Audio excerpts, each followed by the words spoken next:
little bit of this UFOs all over the world. Enjoy the stream.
Quite an unusual one. Some people might think it sounds like a bit of a B-grade movie, but my guests here believe it is true.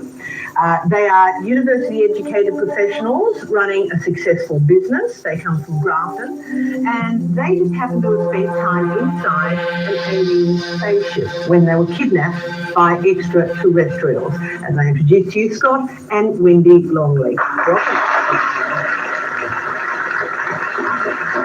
It is a most extraordinary story. It's heartfelt to you. Let's start, Scott. It was March this year. You were driving on a road in New South Wales near Casino with your family. What happened with your UFO experience? All right, it was on the 16th of March of last month. We were travelling from Lismore. We were going home to Grafton. We came up from a small town called Casino. 2.5 days prior to Casino, I saw these two strong bright lights at the back of the vehicle, and apparently at the same time my wife saw some strange lights in the front of the vehicle. It was some time after that did we speak about these lights. Upon arriving home in Grafton, it was 45 minutes later than normal trip. You took 45 minutes longer to get home than you normally would. That's right. In the morning... So you at this stage don't know anything, all you remember these strong lights in the back and in the front. That's correct. Okay, in the morning? Right. In the morning, we all developed colds. My son had long strands of dry mucus from his nose with blood, 4 long strands. I had a very, very large blister on my right big toe. I had a marking at the back of my neck. My wife had sore ovaries. She was very sore in her stomach. This is all on the Sunday. On the Wednesday afternoon, in our local paper, there was an article about UFO sightings, excuse me, over Grafton on that Saturday night, and which was the person's phone number, his own phone number. And upon phoning him up, he came around to our place. And what happened then, Wendy? He suggested that we get some hypnotherapy done to try and recall the lost time. Because you don't remember anything at this stage, you're just not feeling well, cold, etc. So, and you've lost 45 minutes. When you underwent hypnotherapy, what did you discover, Wendy? We discovered that we'd been picked up, that the car had been taken to the side of the road, and my husband was taken out of the car by 2 aliens, and then I was taken out of the car by 2 more, and my daughter and I were carried off to a field. Scott was laid down behind the car, and then his car I inspected. go to the back of the vehicle, they laid me down on my stomach, they examined, they put something on into the back of my neck with a silver light staple gun. They turned me around, they inserted something into my right big toe, and then all of a sudden I'm in the spacecraft. So you went into the spacecraft. All this was discovered under hypnotherapy. Under hypnotherapy. So they did tests, experimented on you. What did they look like? All right. You've probably got your norm of your UFOs is your 5 to 6 foot tall UFO. So we've got some photographs. Was it like this? Not so much. The eyes were more horizontal, very similar to that. To me, on the third hypnotherapy, now that one to me is very, very evil. Right? You actually saw this figure? Yeah. Okay, what did the spaceship look like? You went into the spaceship? I went into the spaceship. I went under 3 hypnotherapies, and I'm under my 4th this morning to know. It doesn't look like that one. No. Okay. Did it look like this next photograph that we've got coming up? Do you remember the details of the spaceship? Very plain, yes. Mm-hmm. Like a cliched saucer, circular and very large. Do you remember being in it as well, Wendy? I do. Mm-hmm. Just lying on a table with faces looking over me, and it's got sort of the same figures, like hockey mask figures, if you can imagine that hockey mask, and nasty looking equipment. How did they communicate with you? I didn't remember any communication, but Scott was telling me about telepathy. So they communicated telepathically. The first time they spoke to me was outside the vehicle, and they said to me that we're very lucky people, very nice people, and be kind to your neighbour. I think they know that my neighbour and I argue a lot, maybe. And in the spacecraft, they inserted this long rod through my right eye, and they said that he will feel some pain, and I said, no, I'm not. They were very discomforted. It was not discomfort. They again inserted something into my right big toe. And now this photograph we've got up there, explain. Right. The one on the top left, very, very friendly. The one on the top right, he carried us out of the car, or carried me out of the vehicle. The one in the bottom left was the mock type, very friendly. The one in the bottom middle, he inserted the right into my eye, and the one on the right I called Mr. Ant. Okay. Now, you live in Grafton.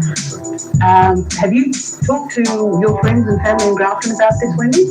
Some people I have, yeah, and people have been really good actually. Even if they don't maybe believe it fully or accept it, they're pretty good about it. Now, as I explained, you're both university educated, you run a successful business, you're from a respectable country town, you haven't had any mental illness in the family before now, and you're telling us you're abducted by aliens. Have you gained financially from this story? No. Have you sold your story, gained any money whatsoever? No. What I want to do is, it is very, very hard to understand, very, very hard to believe what we've been through unless you have been through yourself. What sort of contact have you had with other people? About how many other people do you believe have gone through the same exercise? Many, I think, because so many people would lose time and perhaps not think to chase it up. Why, Wendy, do you think they chose you? I have no idea. I think my husband apparently has been picked up before throughout his life.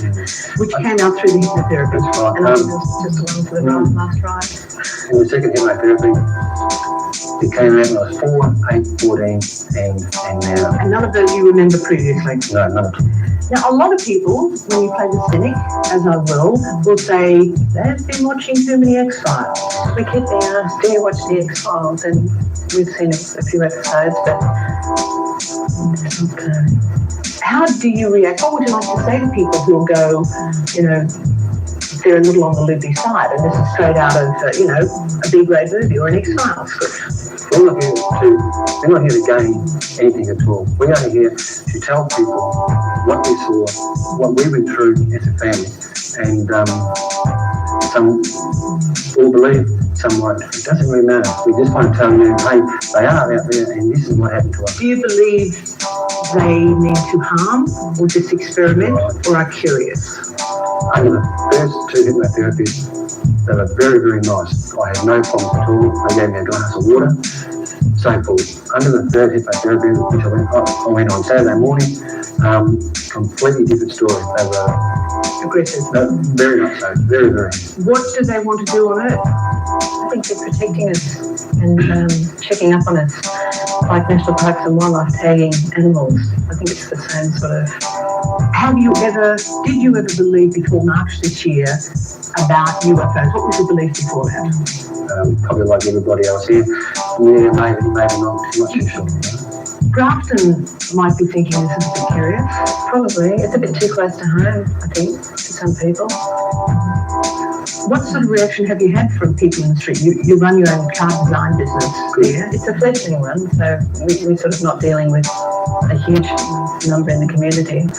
But, I think we've seen a few cynics, but... Do you expect they will come back for you, Scott? Well, they told me they would, and after the hit, after the third, I don't want to go. No, don't want to. But will you have any control over that? No. They will find Scott Longley wherever you are. That's right.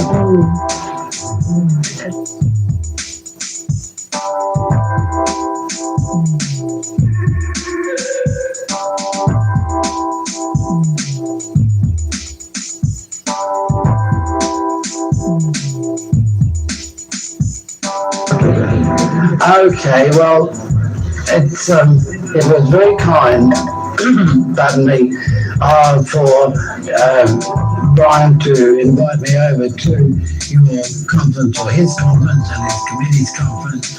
I was here last year, but this year I thought I'd better come over because my conscience is pricking me, and I've had to work as an individual on the UFO phenomena, and we, back in 1950, set up a society and this magazine in the middle 50s right through today. It's a quarterly magazine, and it goes to over 30 countries in America, and we certainly have a lot of information to give them, and they in turn they send it back to us. Now, I must suddenly apologise for my voice. The reason why I flew over this morning and flying back this evening is because we've had a fantastic UFO incident in South Australia, and it all is very, very similar to the Greenwich effect which took place on the 21st of October 78 over Bass Strait. This pilot was flying his plane over Adelaide. He had a German lady tourist on board, and all of a sudden these craft came towards him, and there were 5 of them, and they went straight for him. They had a black front and about the size of a small car, and a big orange ball of light behind, and they were in 20 to 30 metres of his plane, and he had to take evasive action to get away from them, and it disturbed him to such an extent, even though he is a bus driver that takes people to the snow and takes people to the football matches in Adelaide and Melbourne. absolutely the qualified citizen, but he's in a heck of a mess. And that's why I'm going home, because he's read the Valenic report on the Department of Air back in those days. But first of all, mainly why I've come today to talk to you is because back in 1942, while I was a member of air crew, I had an encounter with a UFO, and it was a round ball. I couldn't discern its height, but it was about that big to look at, and in fact, it came right over the top of me, stopped, moved from side to side, and then went on its way. I wasn't over impressed because I'm a 21-and-a-half-year-old chap, and I was lying on my tummy in a bomber to teach people how to drop bombs, and it was rather interesting. So I was enjoying life fully. But 50 years later, in 1992, I was rushed to hospital, and when I came out in the morning after x-rays and so forth and CAT scans, they in fact were truly concerned at the scar that was on my brain. And that scar, they can't work it out at all. It's very solid and it's real. So I let things go, and they suggested to people that that I get a copy of the x-rays plus the doctor's report. And the big blunt, no, you can't have it. And it turned out that the Freedom of Information Act had got it for me. It's now under lock and key, and it will be used, and it's important that I tell you people this, because since my starting of the organisation in 1952, contrary to my colleagues and friends, I have never had any objection. There's no cover-up from the RAF. They helped me and assisted me since 61, and they still do. Free openness. The Bureau of Meteorology also helped, and they're the ones that got the pilot to call me along with the police. The police in Adelaide totally looked after me, and they in fact had me go into their office and talk for 2.5 hours, show them slides, and so that they can help me. And again with the Air Force, and I've spoken at length with the Wing Commander Llewellyn and Canberra, and I can assure you that the only cover-up that I have ever experienced with the UFO thing is us. And it happened in this respect that in 1938, well said in New York, that we were invaded by Martians, and people went berserk. They drove their cars and everything.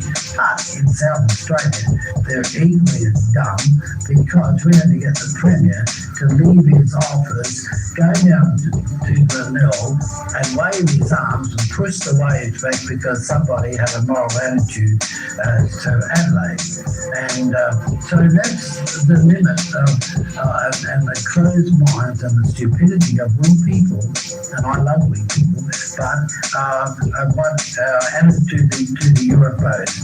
The sightings are terrific, and I'll give a couple of them to you here in a moment. But let me firstly say that in 1968, a man came to Adelaide. He absolutely confounded the fraud squad. They won't have anything to do with him. He gave me a lot of information, particularly about the MFP, the multifunctional pulse.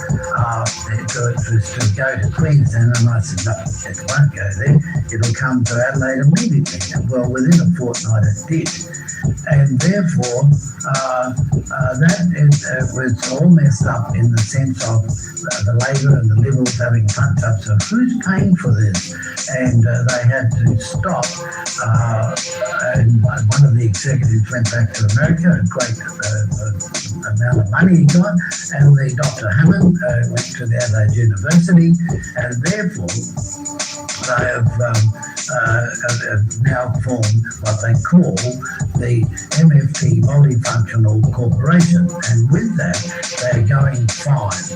And we had sightings there in 1980, an abduction and so forth in this very area, just west of Adelaide, which is the supposed to be the multifunctional polis. And again, in 1975, a craft landed, and the people that had saw it rang the media and rang the Air Force, and the Air Force were a bit slow.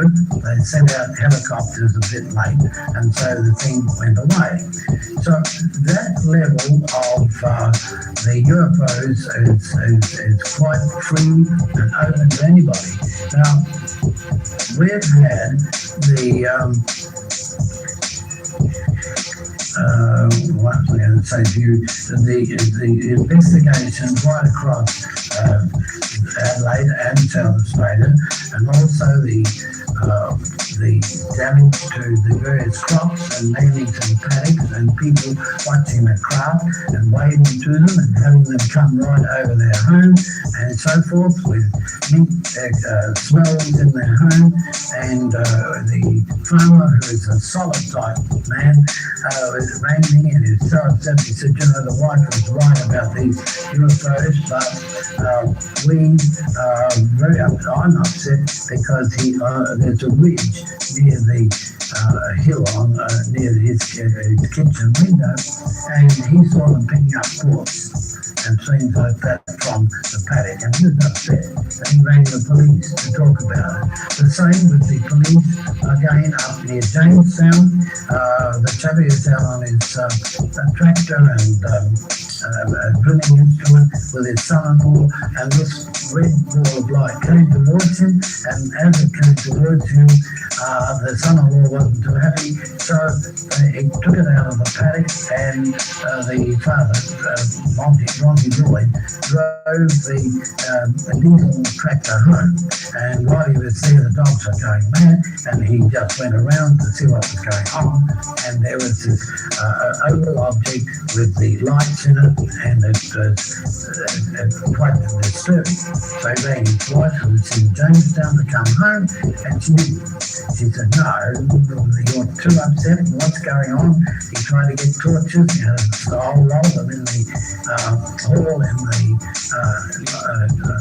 of his house, and they were flat battery, and he couldn't do anything about it. But he rang the police, and the police came out, and they took photographs of the markings on the ground and the whole lot. I've got all this evidence at home, and that's it. Now, from my point of view, as things are going on now with the UFOs, and this planet is in such a mess, and we're putting it there, we're allowing it to happen, it's sad. And as you can see, that's unfolding. In the Philippines, the people spoke and got things a little bit in order. And again, in Indonesia, people are speaking. Again, in Cambodia, and the same with our own people. We're talking now and demanding, and it's our right to ask about the UFO phenomena. And it is unfolding, and there's full cooperation with the scientists and NASA and so forth.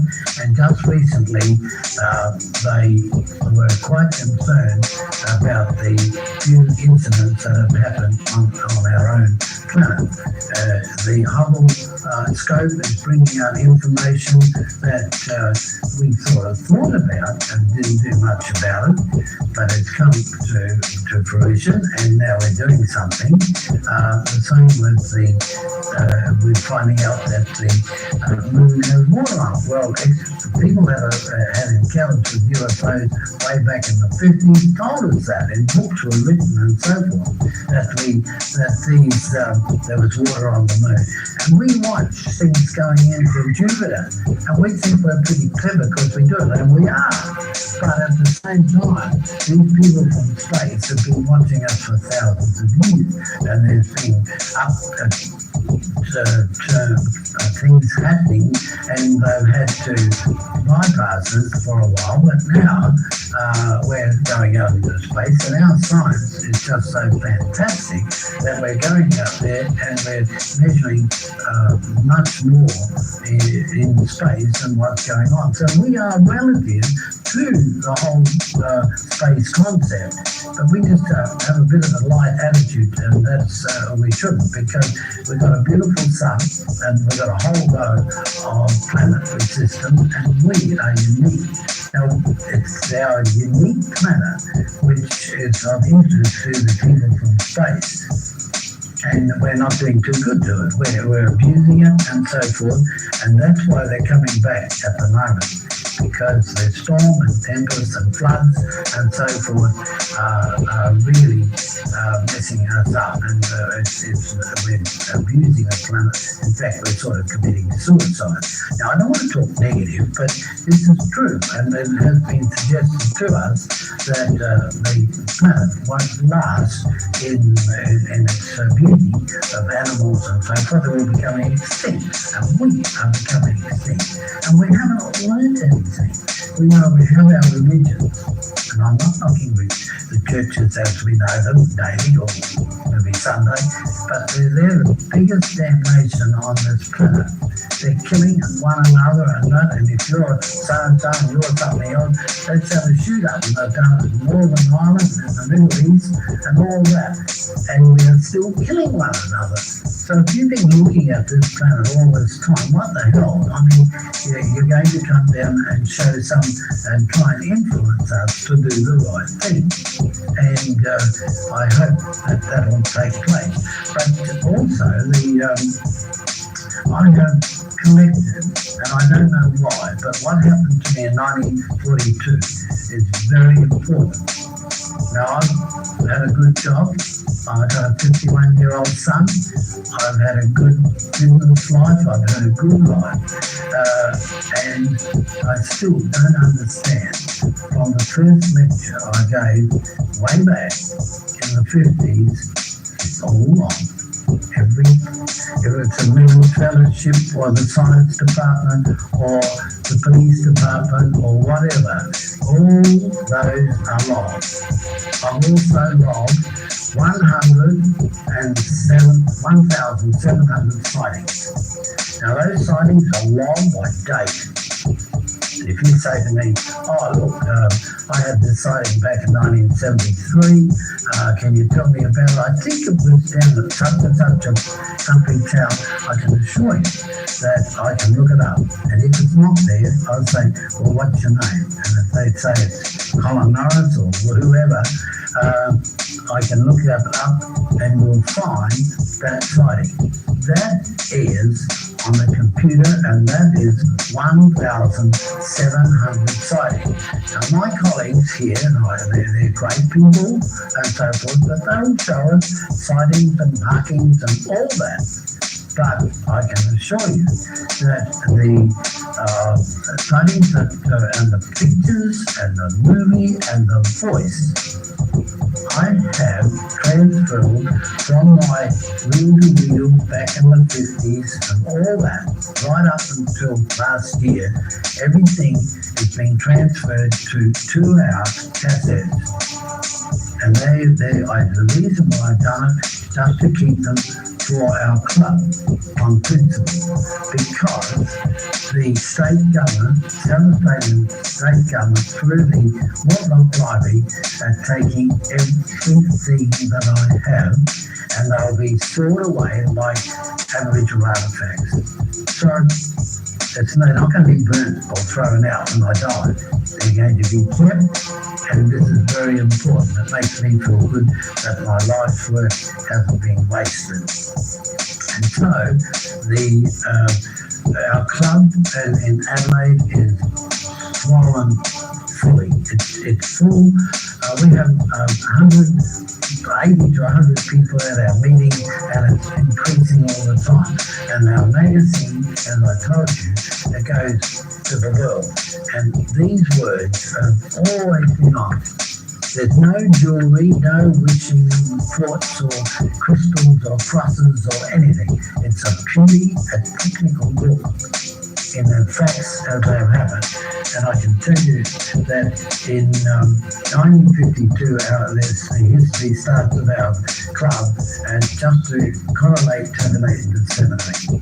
And we've collected all this information, and the first interstate national convention that I went to on a broadcast road across to Perth was in 1961. If I talk freely and openly to you, it's because everything is factual, it's recorded, and it's there. And now there's people wanting to do documentaries, they want to write a book, but this thing has been going out every 3 months for over 30 years. So you can't get much more guts than that. It's there, it's stories, and the whole lot. And it's just a terrific thing that we have this cooperation. And the beauty is that I feel, well, flattered that the Air Force and that have done it. The cover-up, it should never be used, those words like that. It's our fault because we panic. And people say, oh mate, if I saw one in the car, I'd do the right thing. We've had 3 or 4 cars tip over because guys have been followed by UFOs, and they're just watching them and they're swooping at them and they tip their cars over, which is a pity. Now we've also had the humanoids landing, and this one was, it had a vapor coming from the body of the chap, and this was a resident of Wakely, and the time was 11 p.m. and the duration was 30 minutes, and it was a dome-shaped object, and we got our recordings all in class 1, 2 and 3. Class 1 is lights in the sky, which is, that's fair enough. Class 2 is broken trees and markings and damage to houses and so forth. And class 2 and class 3 is the humanoids. And I picked out of all of those, I got my computer bloke to look at the better ones. Now, he said, oh, how many do you want? I said, well, not too many, because I didn't want to waste too much time. But he picked some of the better ones out, and one of them here is this craft came over a person in Croydon, a suburb of Adelaide, and the dogs went mad, and this lady, she was hanging out clothes, and a substation, electric substation blew up, and that's a fact. And the other one is the lady in Flinders Park with a friend. They watched this craft, and the occupants got out of it. They were about 5'5" or something like that in height, and they observed the humanoid from bending underneath the craft and just walking around in the perimeter of the craft. Now this one was 35 minutes on the war of the day. It was only a few years back, and there you are. I took the date here, and I just don't see it. But the age of was 26 of the person who witnessed that, and there was one photograph taken. And now the police at Wilbur are pretty terrific, and they helped and sent me when the Freedom of Information Act was came into vogue, and they described the description of these people that were seen, and there was a buzzing noise from it, and the humanoid walked away from the craft and came back and returned to it, and the police were involved with it. Now the police are very good, as I said to me, and they help as much as they can, because we had an incident in Newbody and on our River Murray where the UFOs for a week. These people had their dogs disturbed, they were disturbed because these small people were looking in their window and so forth. And they were mad because the two guys that run the mail run from Lennon to around the Murray, because they were pinching uranium plants and stuff off of the wall of their garden at the backyard, because it's a dry area and that's what they were doing. Well, they just cooked dinner and they went outside and were going to serve it when their Venetian blinds went up and down, and they went outside and see what was going on, and they were approached with people with a gadget that looked like a torch with no globe in it, and shone it onto them, and they went calm, and they were then taken on board the craft. But the older just felt cold, and he asked, could he go back? And they said, yes, you can go back and get a jumper, but you can't eat any food. And they were taken away, and they were taken away for 7 hours. Now, while they were away, they watched he was mad for a week. He fixed up the television antenna. Well, that antenna, he saw when they lifted up, was twisting around, and he saw the campers on the other side of the Murray, and that was it. Now, the older guy sat quiet for 7 hours, but the young one was brought, younger chap, 57 or something, he was brought down and given tests inside the craft.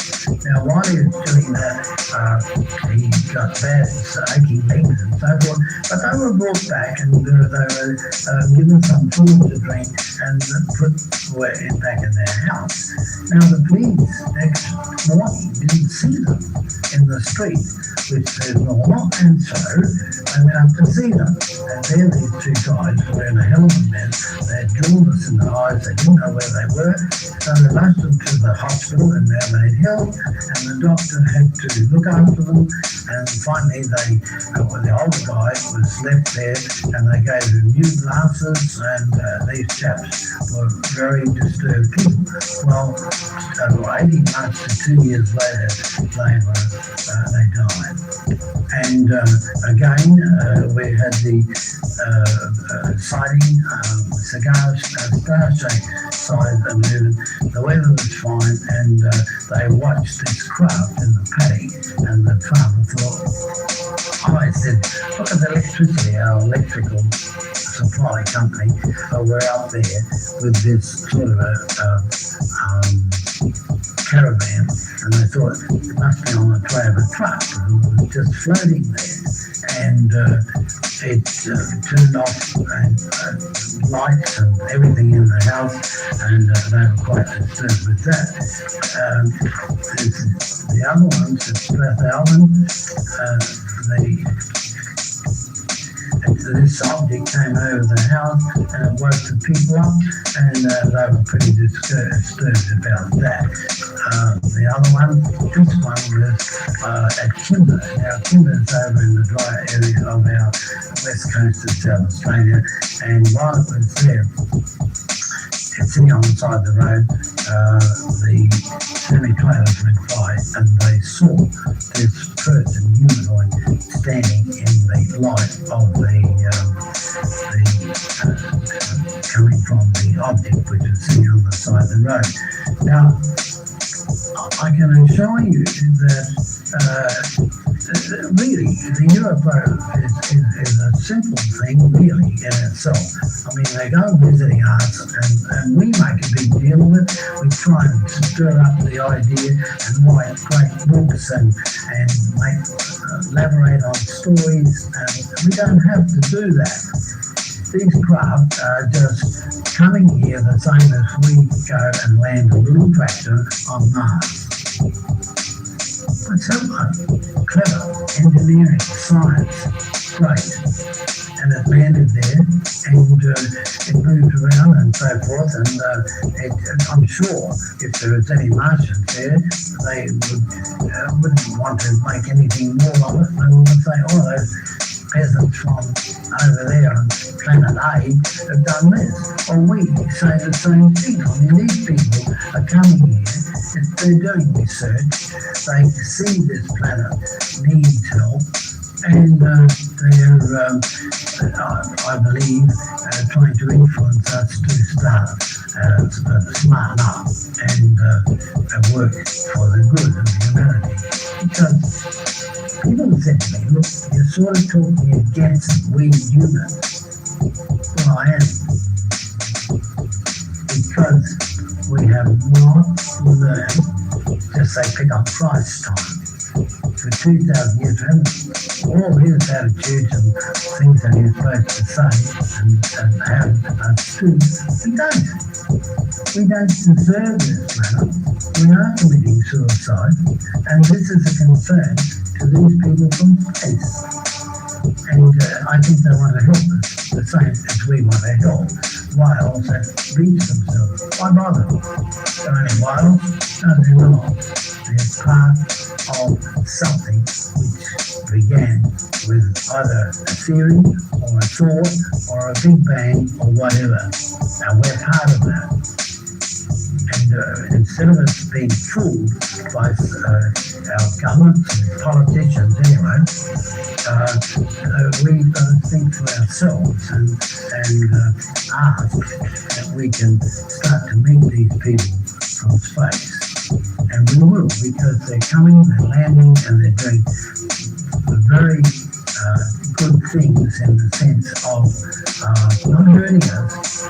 And they may, as other speakers said, help us. But they're a bit confused in helping us because back a few years before 91, you couldn't give all the good things to America in science, and nor could or Russia. You have to give it to all. Everybody's got to be equally fed. And I think that this is where they find that it was a little bit difficult for them to do. So what do? They start coming here, and we had to take Russia and America became buddies. They have all the way through. They've helped one another with their astronauts and so forth. They joined themselves in 1975. They joined the capsules in space, and everyone was nice. And then they started to talk about a program that they're going to do to Mars together. And then both of them, in 1988, if you saw there's another Mike Farrell on the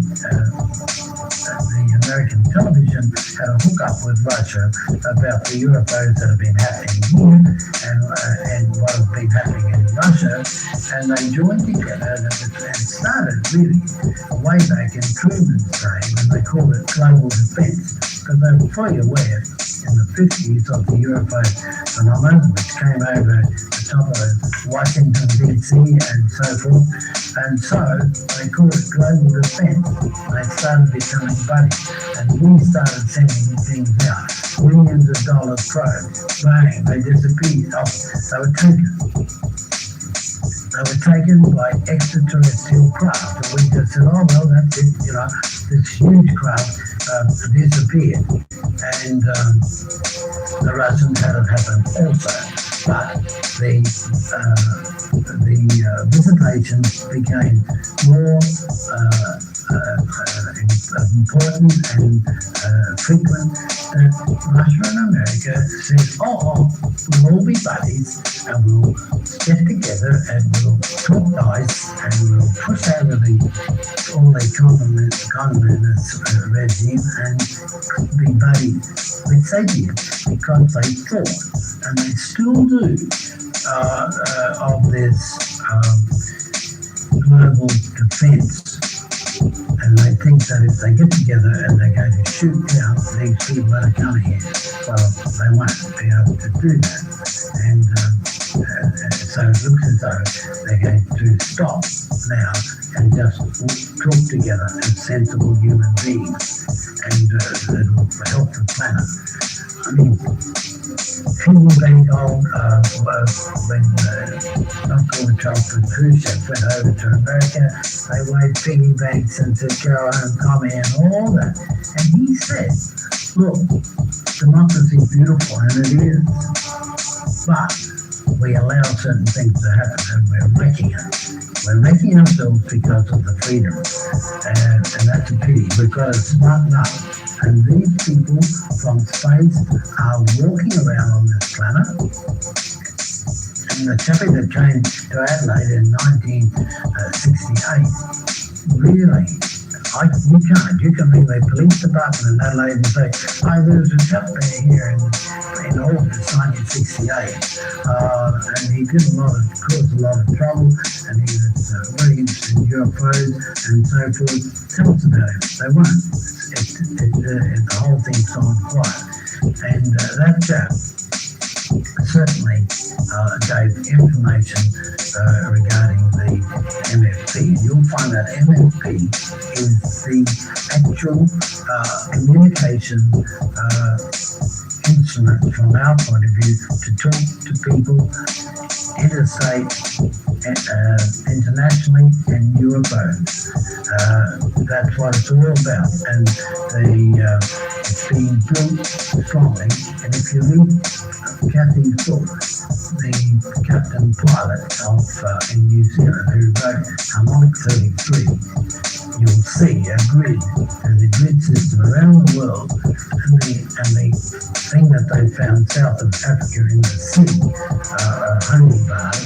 There's one right over Adelaide, and that is why these craft are coming back and are seen over South Australia a terrific number of times during the year, and even since this sighting by the pilot being upset, it still is, and I've got to go home, and I talk to him as I'm talking to you. I have no medical attitudes to help him. I'm just saying, look at our file. And if he looks at, if he's got time, at 1,700 computer reports, oh, well, it's happened somewhere else in South Australia or interstate, and particularly the Freddie Valentich thing. Now, 21st of October, Mr. Guido Valentich will go to Cape Otway and will stand as a vigilant and think about his son. This is fact. Might sound nice to just come along, sit in chairs and hear me say this, but it's fact, and that's what we do. But we should think of it in our daily lives. Now, I'm a pretty poor Christian or whatever, but it's just amazes me from my learning that when Christ humbled, walked around and said his bit, he also said about the hypocrites, and he forgave the harlot long before the hypocrite. And this went on, but hypocrisy rules supreme on this planet, and we've got to stop that. We've got to just be simply decent to one another. You don't have to love everybody and all that sort of thing, but just do the right thing to one another and get the right vibes on this planet. It needs it. The planet is suffering because of the cruelty of ourselves. I was talking to a couple of chaps out here an hour ago, and it just appalls me in Adelaide that we've got all these little smart boys running around shooting dolphins. And I just can't comprehend that.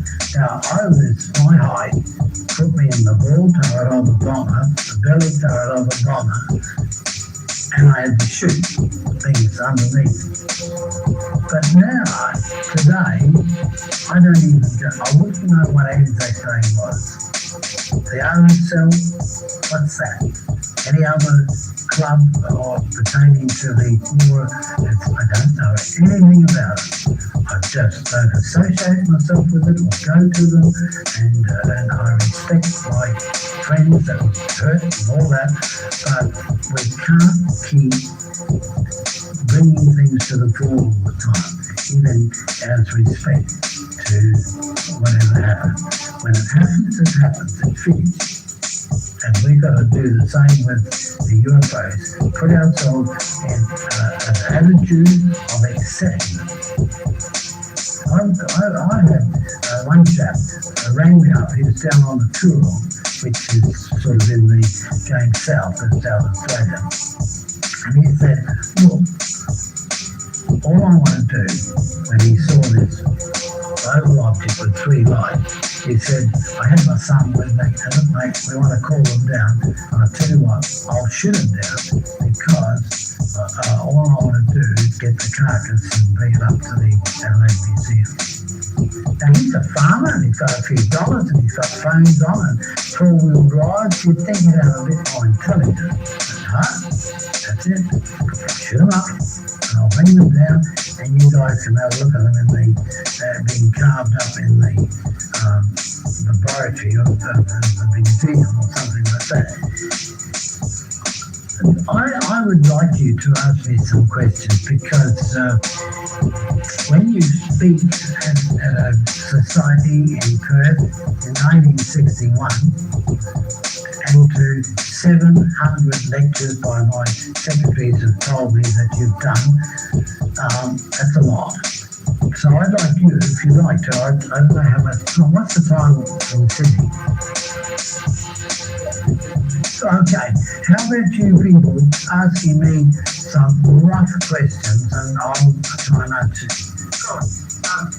My understanding now from UFO research in Queensland, with regards to the Air Force, we received a letter from every other group did, saying that they will cooperate with groups like ourselves.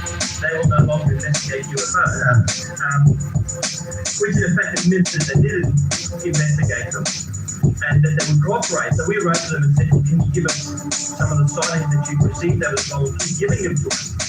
And up until this point, we haven't received one, even though we know of people that have reported, have phoned the Air Force, and after a while they've phoned us, and we're still not getting that cooperation.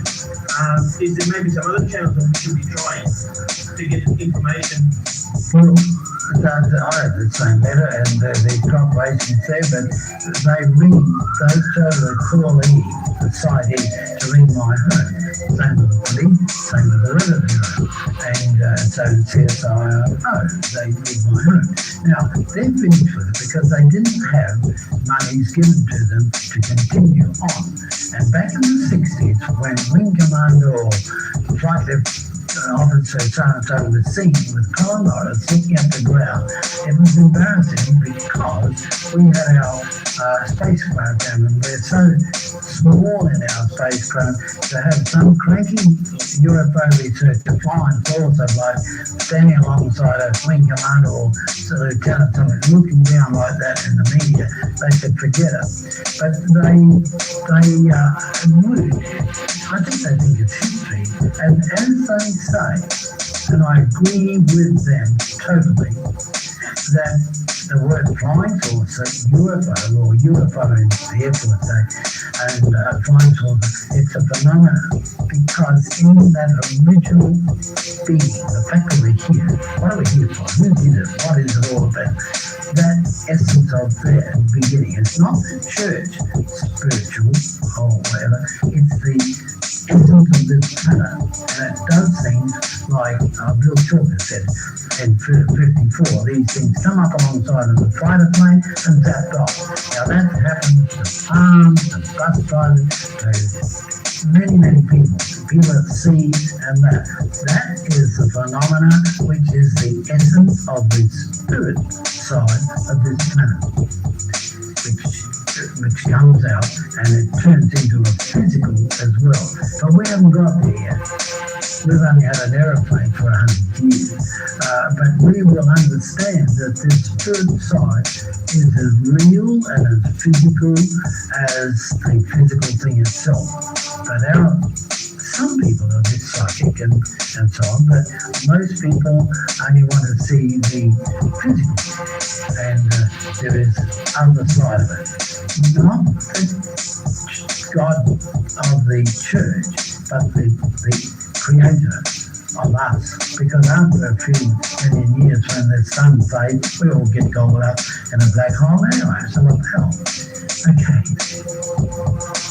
Any more?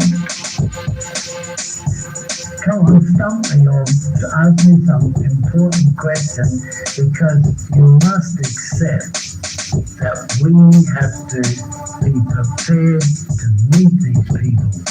Don't shoot them down. Don't run.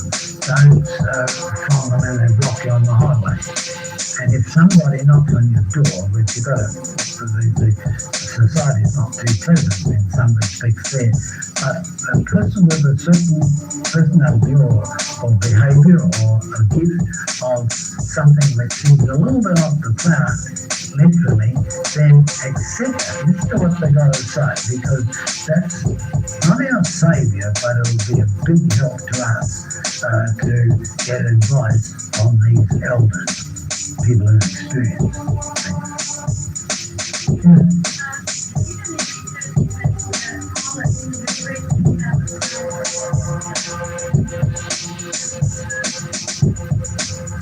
What do you mean, at Kangaroo Island? No, there's the Kangaroo school bus load of kids in Kangaroo Island a week ago did a video, but this bus driver, he's the one going back tonight, because he's a real square Joe, solid type man, okay?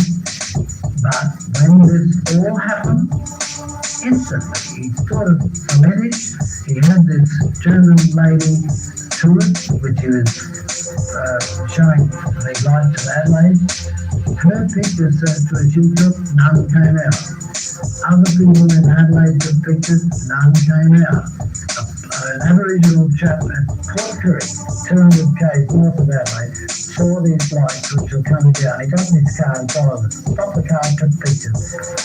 A couple more, 20 k's or so, stopped the car and took pictures. Not one came out, nor was anything seen, so they said, on the radar at the airport, and again the pilot's voice was very scratchy, and that when he spoke back.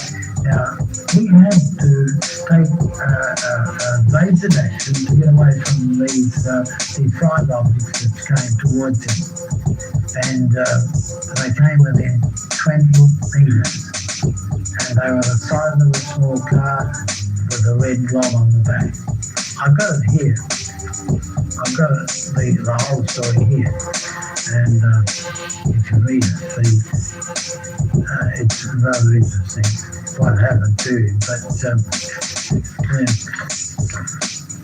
So all this information goes to 4 clubs in Russia, America, France, Egypt, Italy, Spain, Brazil, Argentina, and I can go on to Sweden, Switzerland, a whole lot, New Zealand, and they all take that magazine and we get stuff back. They like it because there's not one cross in there, there's not one bit of crystal or jewelry, nothing. It's strictly sightings and that's it. And this thing, this man in the sand up at Marie, that is still a little bit tricky. Not so much to do with extraterrestrial in that sense, but it's equal to the things on the Nazca Mountain, birds and bees and fly and things like there.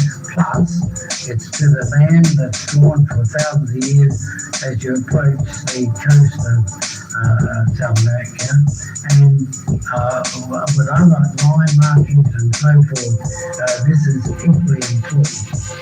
Okay, it might sound good for tourists, but the way they did it, it's unreal how they got that machinery up there and ploughed that thing, which is 4 kilometres long and perfect in design. So who does all these things, and what are we on this planet, and how beautiful really are we? We are. But we just not live in some utopia, but at least smarten up and understand this beautiful home and love it. Don't wreck it. But no, mate, if you can make a few dollars out of coal and oil and that, go for it. If you choke your grandchildren, so what? Let's make $1 while we can. That philosophy is going to really come into place if we do the right thing to ourselves and to the planet. Okay.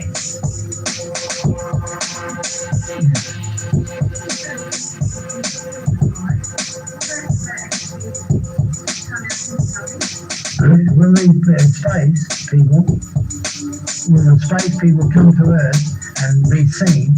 I don't do it. They've been doing it for years.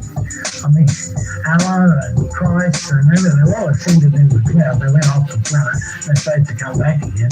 Well, they're good ambassadors, so we're told. And so, yes, there are people on the planet that have given instructions to certain things when have become hot, particularly when the Russians were sending stuff to Cuba, and Kennedy sort of stopped the whole thing. Why? In 3 days? Who does it? It's not us. And it's not the church God, in my opinion. When you pray, that's a dead loss in that sense. I don't mean nothing good, but let's accept the essence of being that the Creator, because it's the fact that we're given intelligence, and that is a more upsetting thing than anything. I'd sooner just be a snail or a fish or something, and be given a brain, so we've got to now try and work out the correct thing to do. And when everything is negative and positive and black and white and male and female, if it didn't, then the things wouldn't exist or wouldn't procreate or move on. So we are in a bit of a dilemma there. Okay. Anybody else? Yes.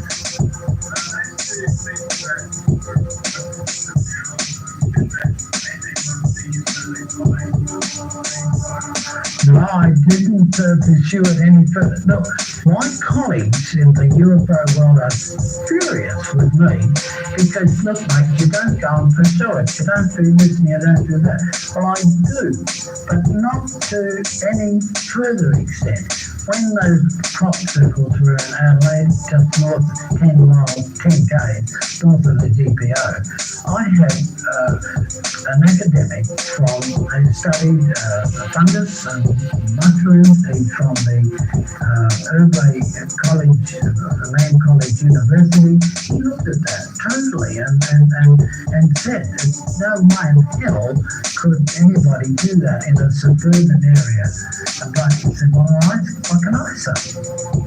And there was no marking, there was no difference between the soil and the terrain outside and inside.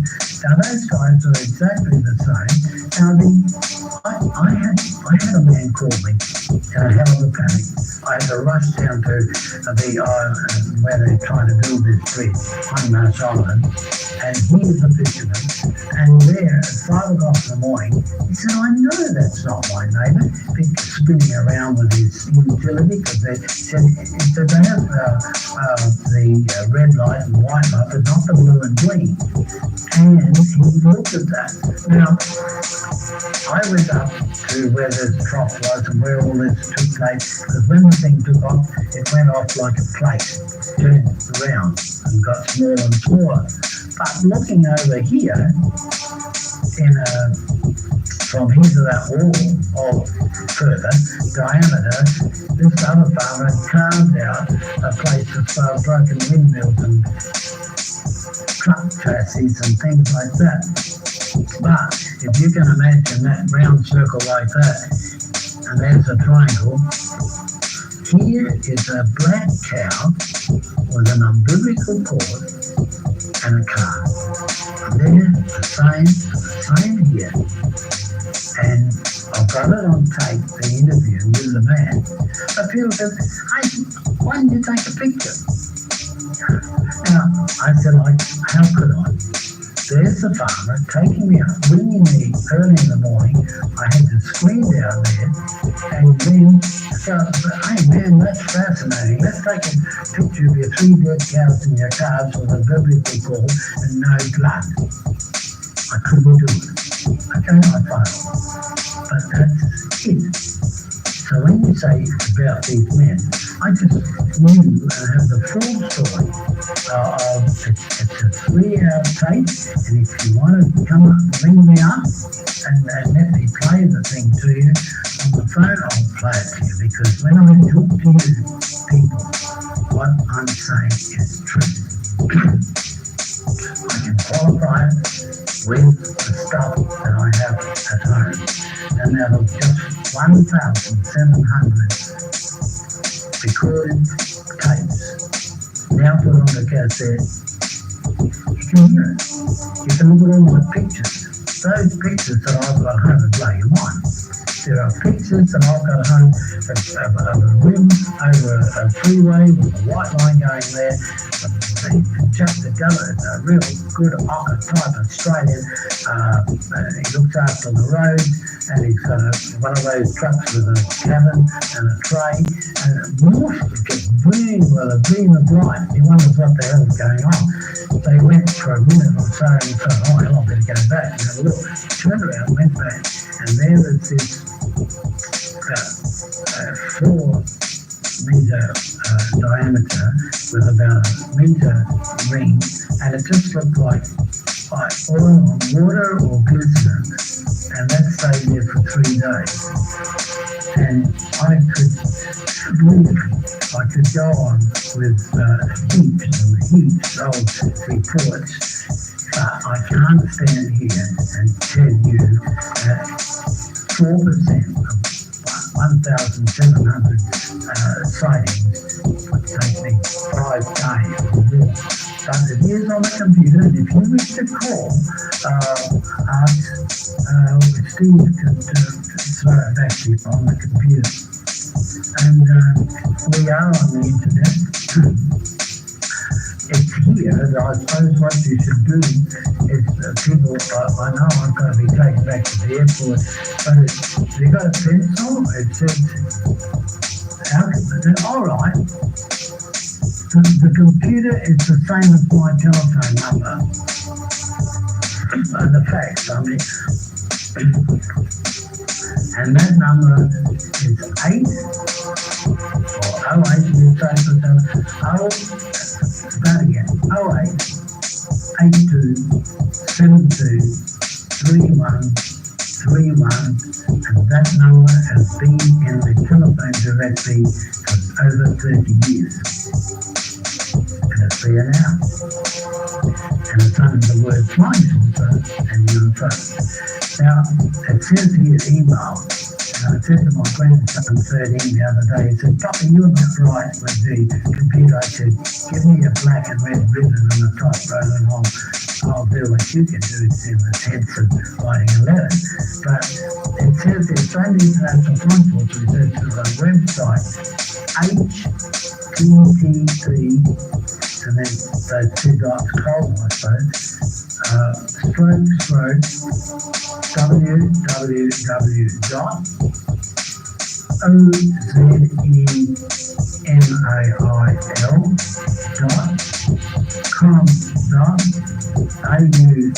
dash, and then the thing like that, AIUFOSR,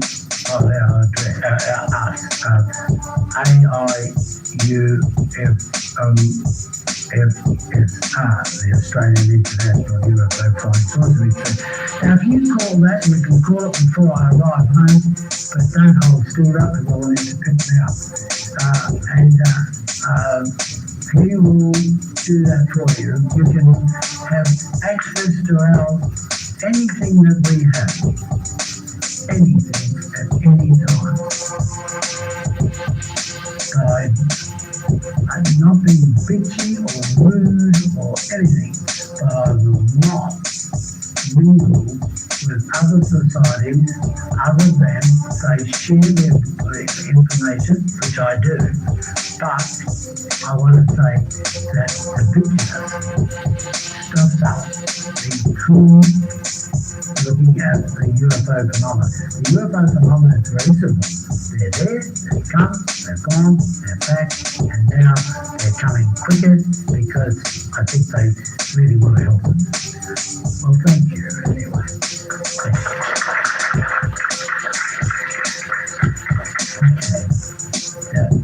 Louise Howard, and I'm going to be comparing this afternoon. And welcome back from lunch. Hope you had a good one. And sorry about this morning running a little bit over, but however, those things happen. Downstairs was the same too.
Occasionally think how quickly our differences worldwide would vanish if we were facing an alien threat from outside this world.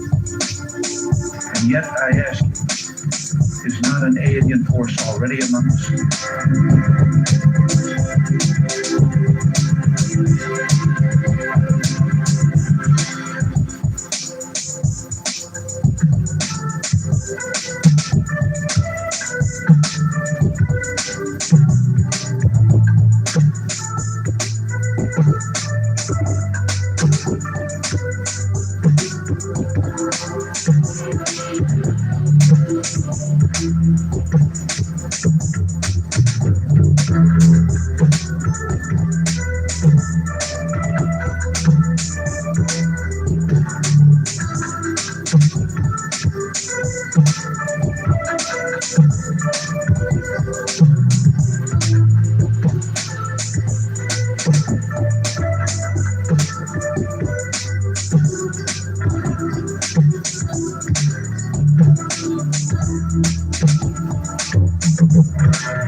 I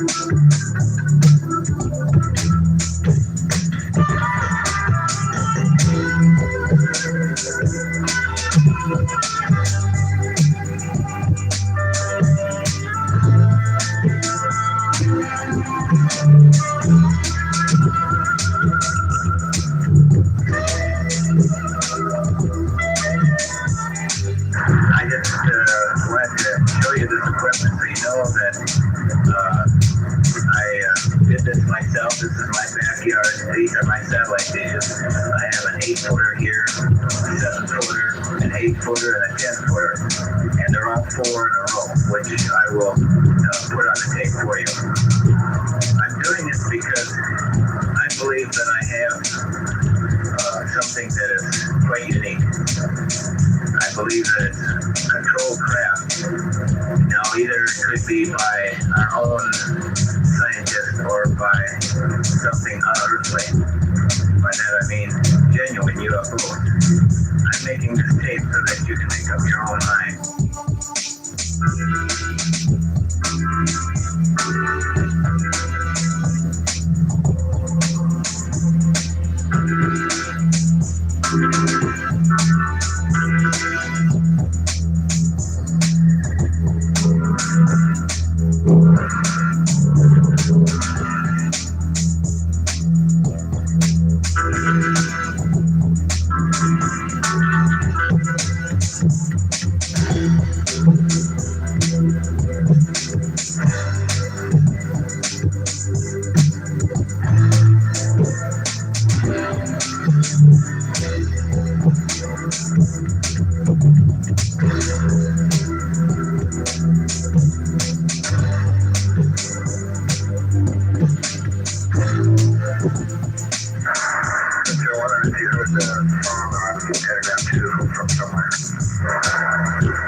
We heard them from somewhere, Charlie.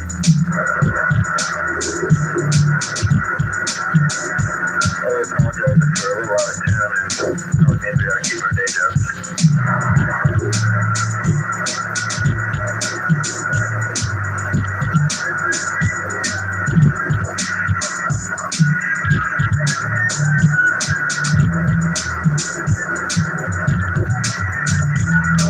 We were seeing a Russian cosmonaut that was here around the contest.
We begin to think of ourselves as members of the human race on planet Earth. Think about governments, most governments, is that priority number one is to stay in power.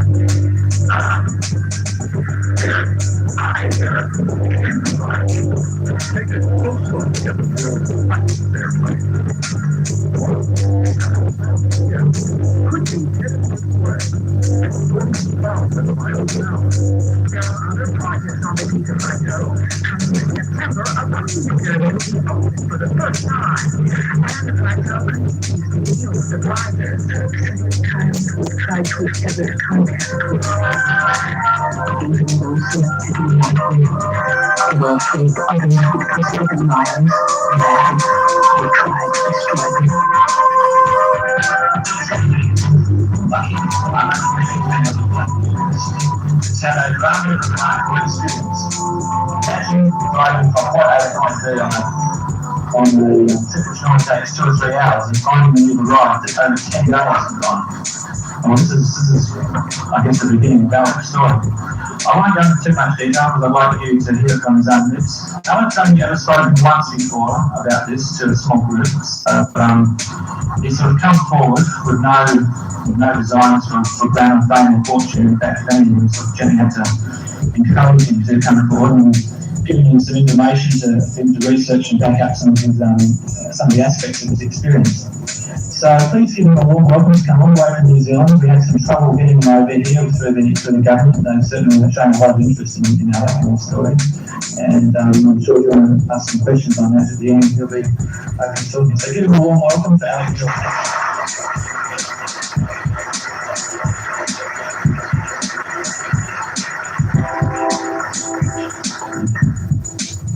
Thank you, Daniel. Yes, well, I hope there's a room full of nervous people here because we wouldn't want to be on my own. I'll see that. This is terrible. You should try interacting with aliens sometimes, so I'll do something. Okay, now a lot of you people probably come here to presumably get a story that took 10 days to unfold. And I wish it was that simple. It's actually a 7-year scenario. Partially my own understanding and enlightenment has taken 7 years, but some negative forces on this planet decided that what I've been through was not for public consumption, and that even entailed 7-year lesson, I suppose, to deal with them and to advance myself. This is a spiritual advancement, if you like, just an understanding of nature. Very difficult to start. I'll take you back to February 1989, which is when this interaction occurred. And then I'll progress through as I understood it to unfold, which won't be in a linear progression because I didn't realise that I had 10 days of missing time until several days had elapsed, and then it took really a couple of years to sort out the exact sequence. So it'll be easier for you to understand if I just as it unfolded for me. So we go back to February 1989, and I was living in Rotorua, which is a small tourist town south of Auckland, the main city of New Zealand. And it was a pretty dramatic time for me. I've been there for 15 years and just about born out of that stage. And I think the reason I mention that is because I think the situation that I was in, stress, trauma, whatever you like, maybe something to do with my connection with whatever it is that I interacted with.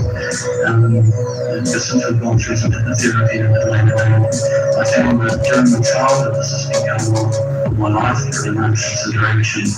Whenever there was a stress in my life, this is when I seem to be able to connect with these people, whether they were monitoring me and sort of educating me and getting me through the difficult spots I really won't speculate on. But there is a connection between my emotions and my connection with whoever these people are. And so if you keep that in mind, that I was really quite stressed at the time this interaction occurred. But I'm hoping this is what this is. So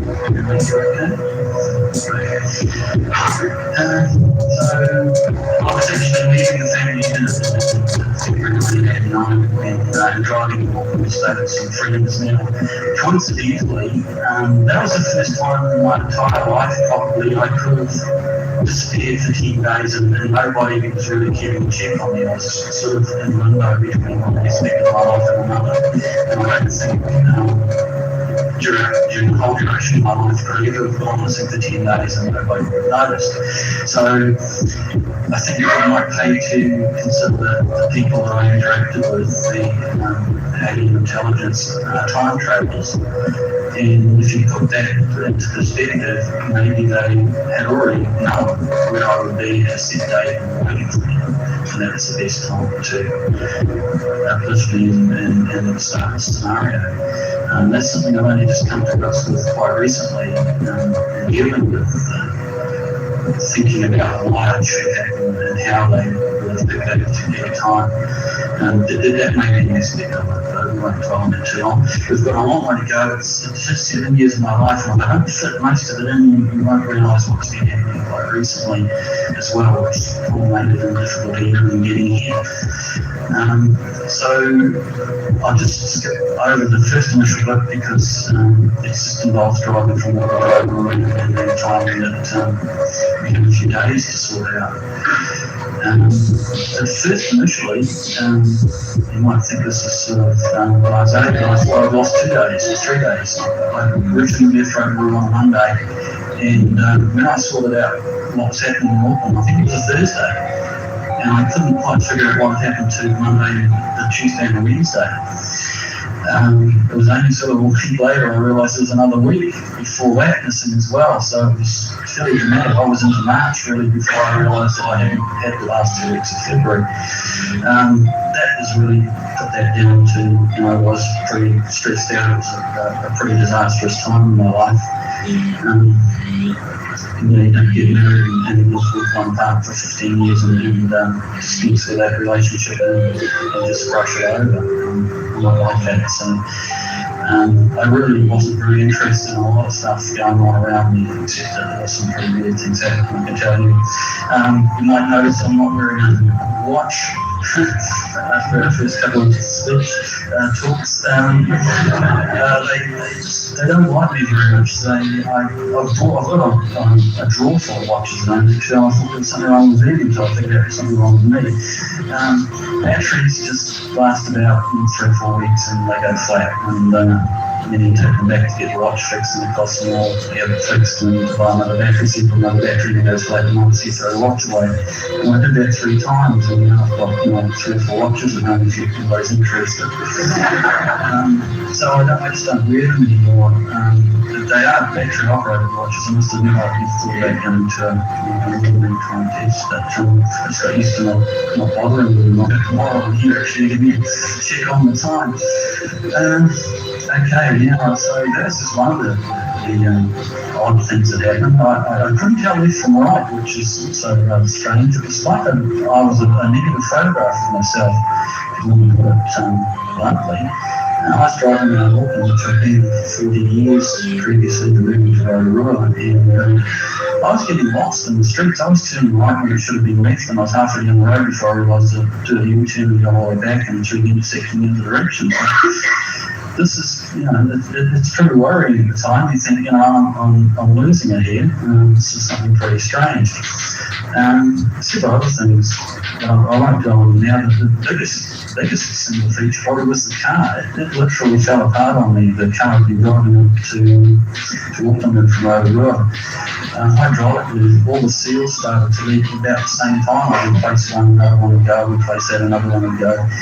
And it's just an ongoing procession of mechanical repairs. The electronic injection system on it, that went sort of haywire on the way up to Rotorua, because I just thought it had malfunction on the one. I didn't realise that I had a 10-day trip somewhere else in the meantime.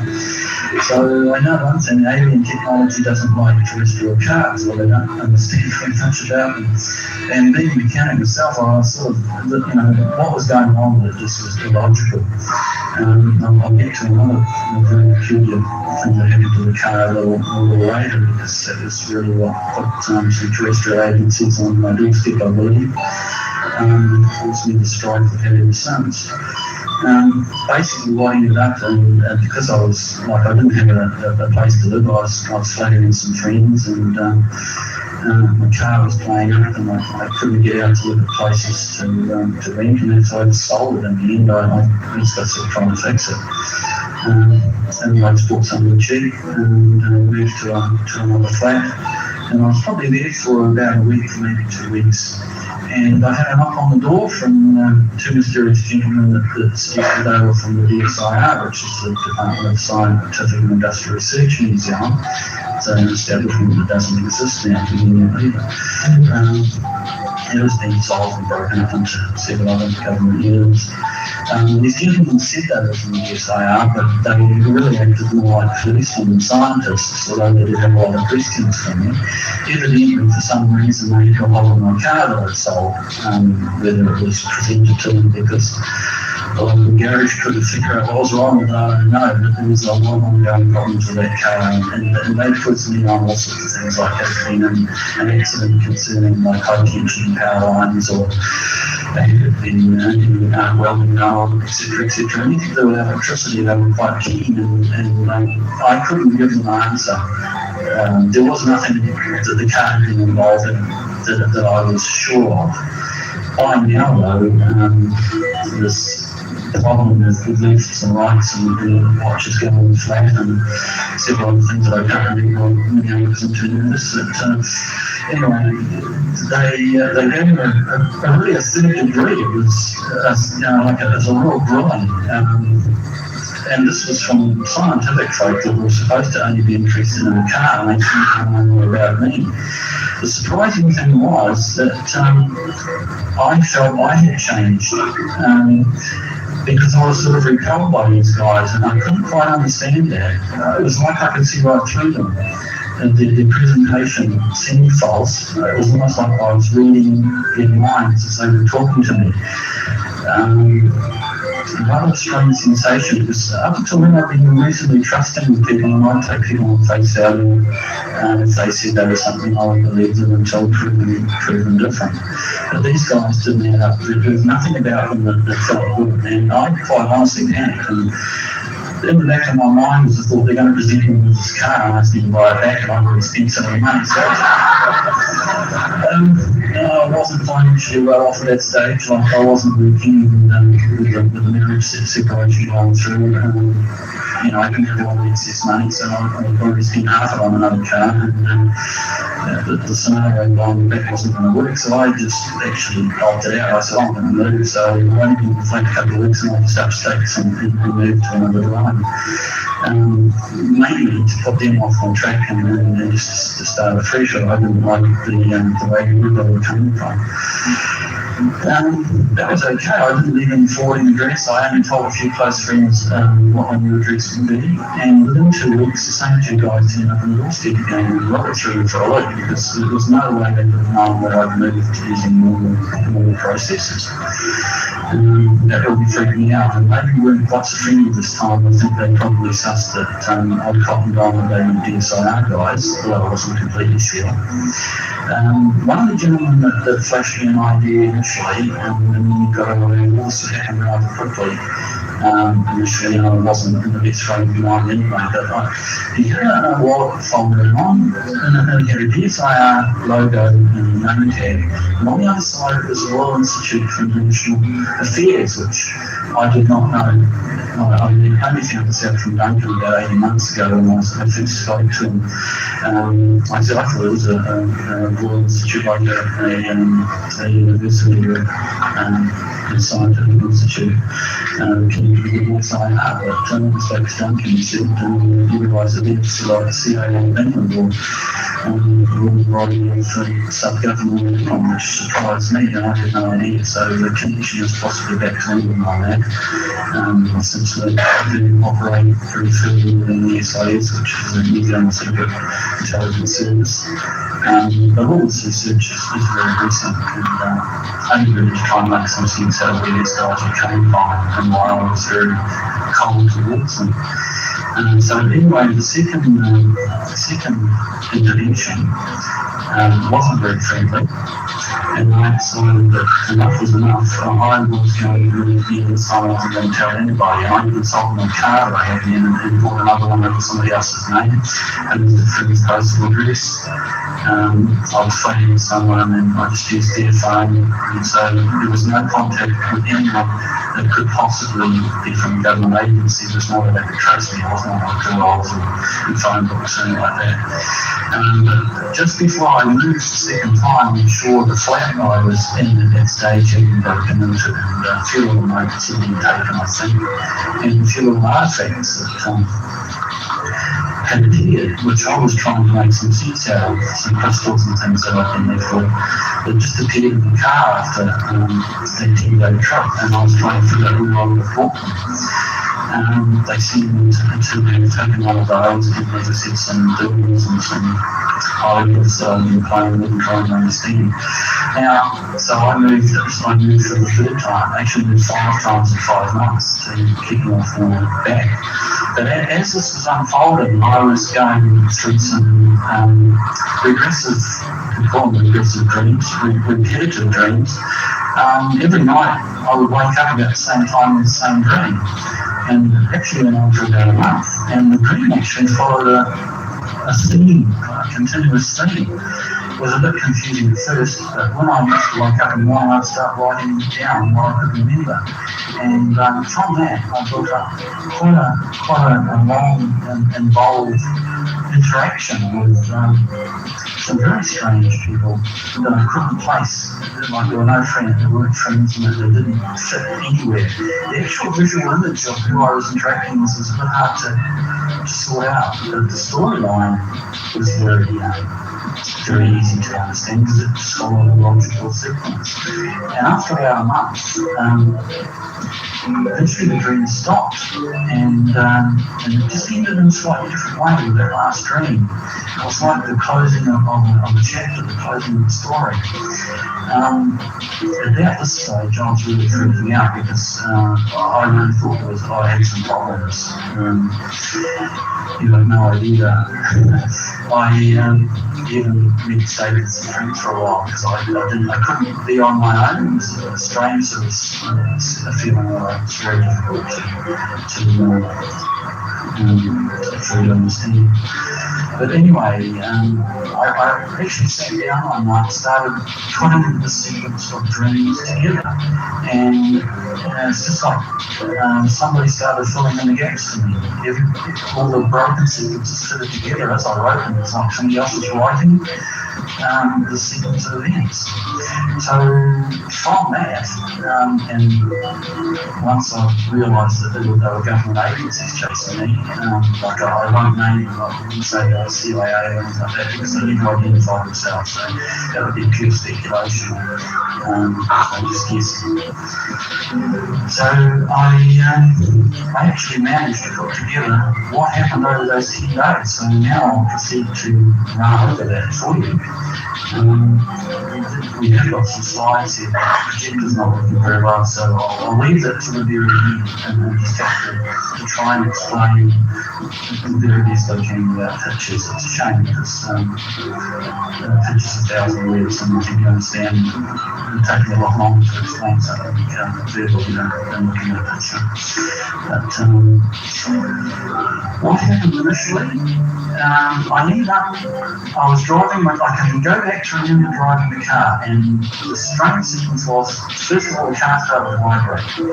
The whole road seemed to start shaking, actually. I couldn't tell if it was the car or the road, it was like the wheels were going to fall off. Then I sort of like I was stuck in glue, if that makes any sense. Everything sort of slowed down, and the motion was increasingly more difficult. And I was trying to control this car while this was going on, and in the end it culminated in actually freezing up behind the wheel. At that stage, I was in a pretty rugged, high, hilly area out of Rotorua. It was wet, slippery, the visibility wasn't that great. was a perfect scenario for a UFO abduction, I can assure you, because I was on the road alone. It seemed it was the middle of the morning. I think it was Monday morning. And I didn't see another car for quite some time, and virtually what happened is it felt like I blacked out behind the wheel, and about at that stage, the car was about to crash into a cliff. I can remember that. All I could see was this cliff face coming up and me not being able to do anything about it. And the next thing I remember after that is I was in like a cloud type atmosphere of blue light, and I didn't at that stage appear to have a body. It was just like I was a glowing entity standing in the middle of a blue cloud. That scenario evidently took 24 hours to progress through, and I don't have full recollection of what actually happened during that process. I was just told that I was going through a transformation at that stage, and I believe it was a dimensional transition to a fourth, fifth, or higher dimension. I have no idea to explain it to you accurately, because I don't fully understand that myself. I was definitely being transformed into some other life form anyway. Now at that stage, I could, after I'd been there for, well, it was 24 hours, I didn't know how long time it was in at that stage, I started to see some figures off in the distance, and they were just like glowing ghostly entities as well. At first the problem wasn't whether I should stay where I was, or whether I should migrate towards them. I decided the discretion was a better part of how I stayed exactly where I was. But eventually they made contact with me, and there was no word spoken at that stage, and they were only like a ghostly shadow as well, and they just wanted me to follow them. So we passed through this sort of cloud chamber, if I could describe it as that. And while I was actually there was like a ring of neon flashing lights around us. This area was quite immense. I'd say about the size of 2 football fields possibly. So there was a vast size to it, and we actually passed through that entire area, 200 metres or more. And we actually seemed to pass through this blue neon light field. I inquired later on what that was, and it was an energy gathering device and also an anti-static device of some description. I asked him to fill in more details on that.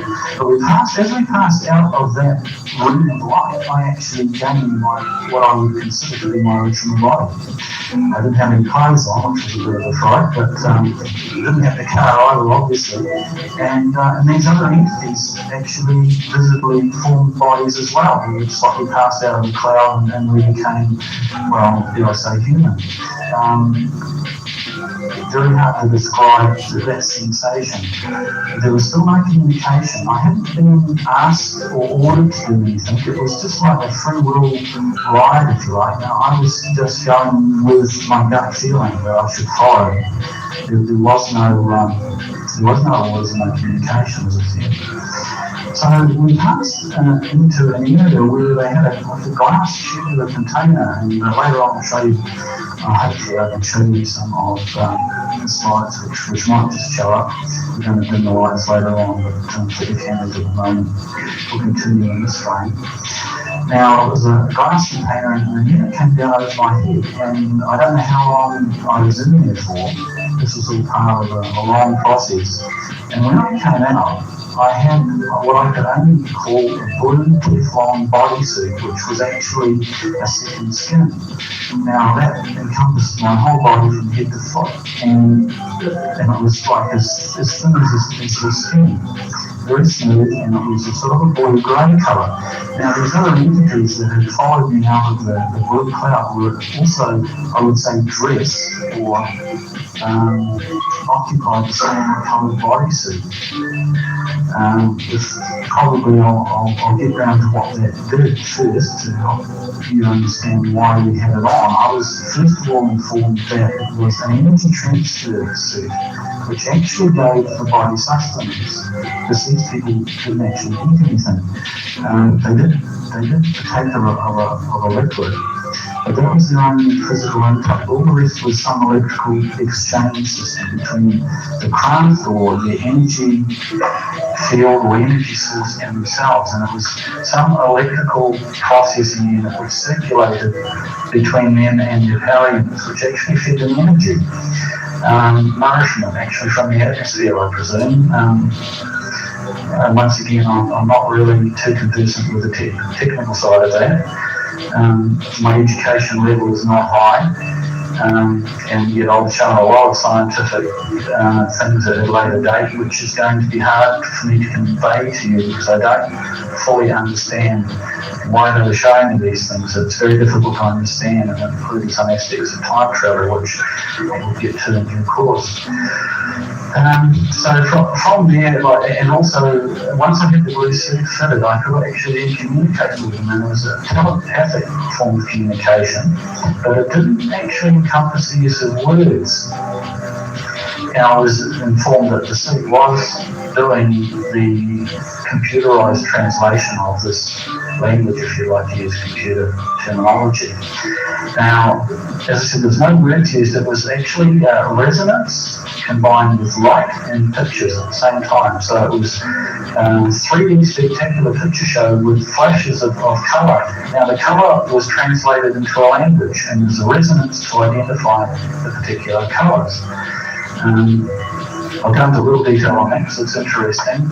There was 12 basic colours, and they split like 6 primary colours using 6 primary colours. It was red, orange, yellow, green, blue, and purple in those shades, into 2 distinct light and dark shades, and each one of those shades had a resonance, and that's how they communicated the numerical language. And the verbal language was the same, but infinitely more detailed, very difficult to explain. Each resonance actually identified what letter was what and what made up the languages. But the pictures also followed.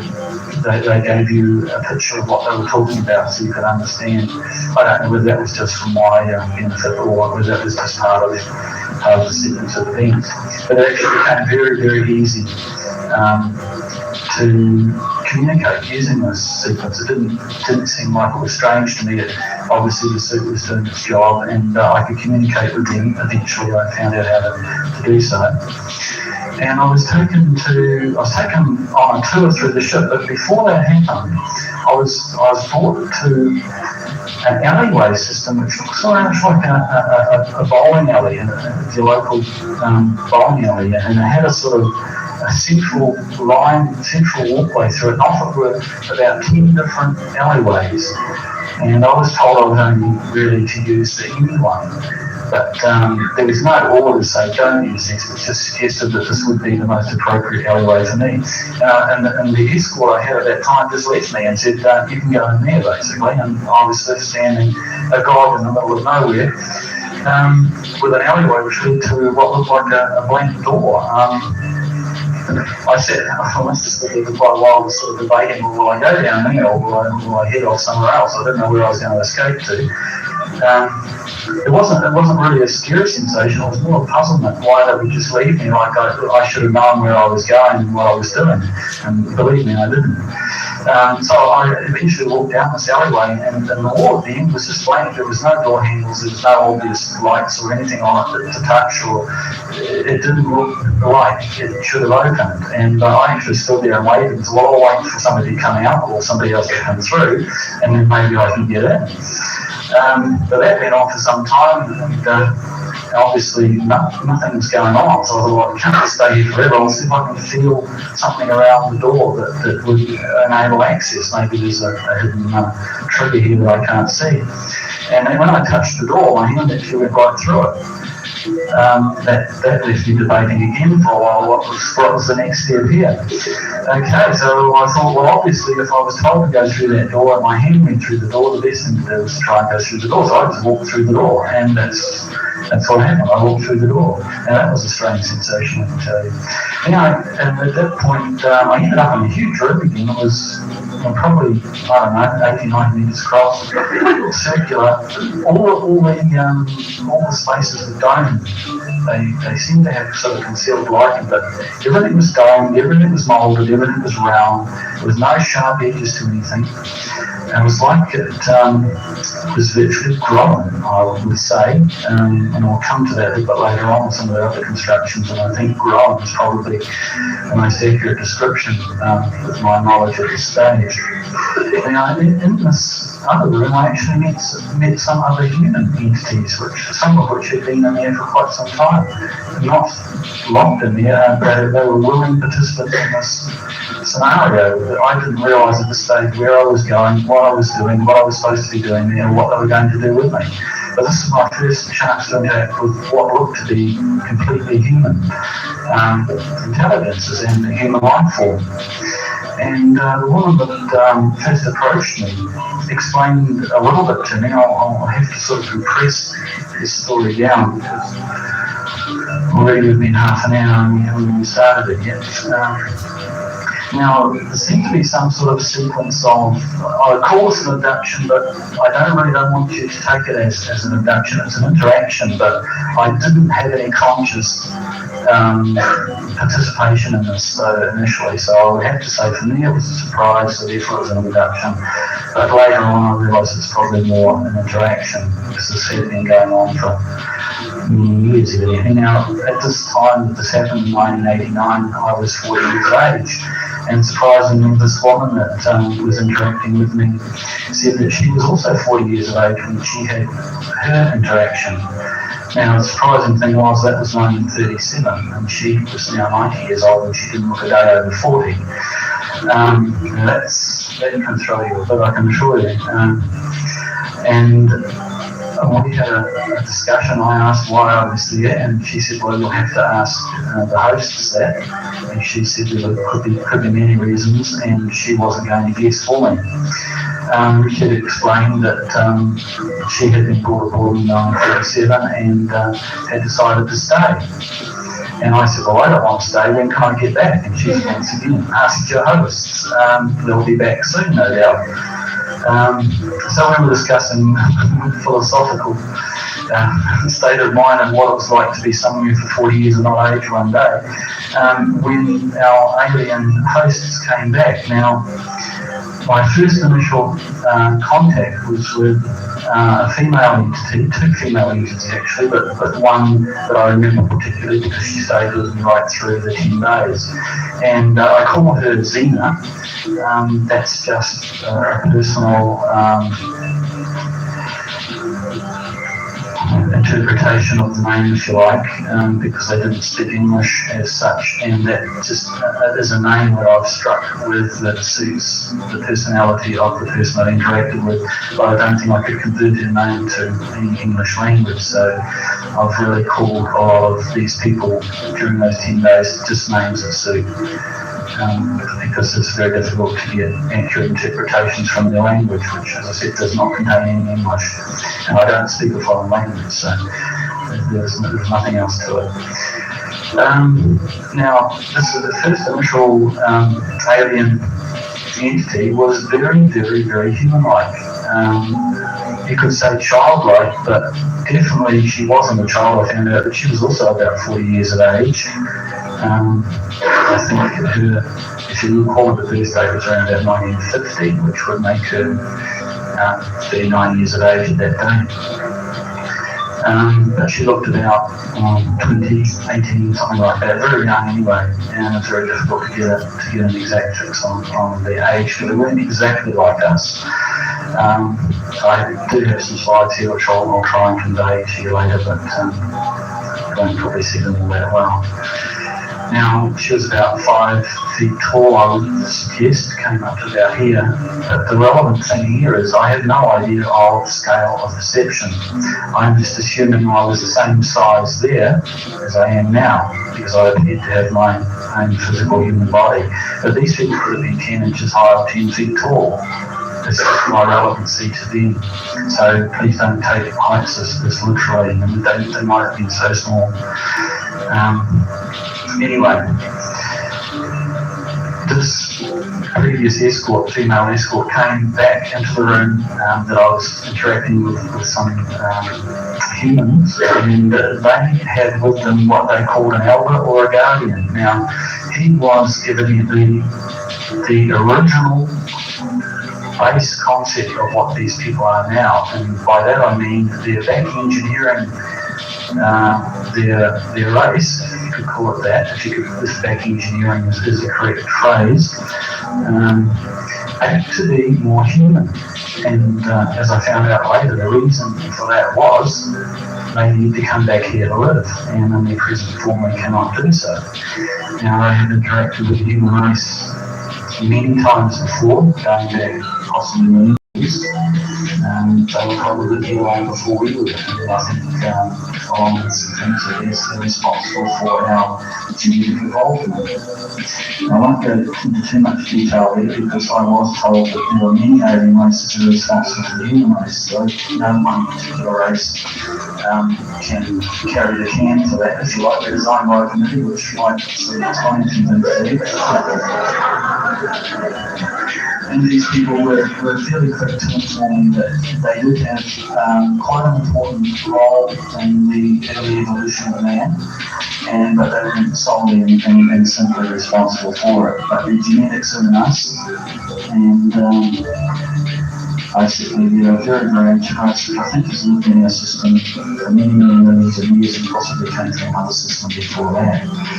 I learned a lot about the history of our solar system, and even though some of it might be controversial, you might find that in Duncan's magazine very, very soon you'll be getting it from other avenues, very, very similar explanations of what's going on, or what originally went on with our solar system. That these people originally colonised, I believe, a planet that you might know as Melody, and they called it, or described it to me as Kyber. But there's the fourth planet in our system at that stage in time, because Venus wasn't there. So it would now be the fifth planet, as now the asteroid belt. And I think quite possibly they might have been responsible for the destruction of that planet. In the early dimensional experiments, what they were doing was trying to evolve at a faster rate than nature had intended. They were quite advanced technically and very, very high intelligence, but what they were doing was playing God, and they had intended to push themselves into a fourth or fifth density dimensional reality ahead of their chosen time. And on their way to doing it, they destroyed the planet. They migrated from there, I believe, by the use of the moons of that planet, one which was Phobos, to Mars. But in the destruction of their planet, what they've told me is that they actually destroyed the atmosphere of Mars eventually too. Those two planets interacted very, very closely at the time. Their planet was originally basically mostly water, I believe,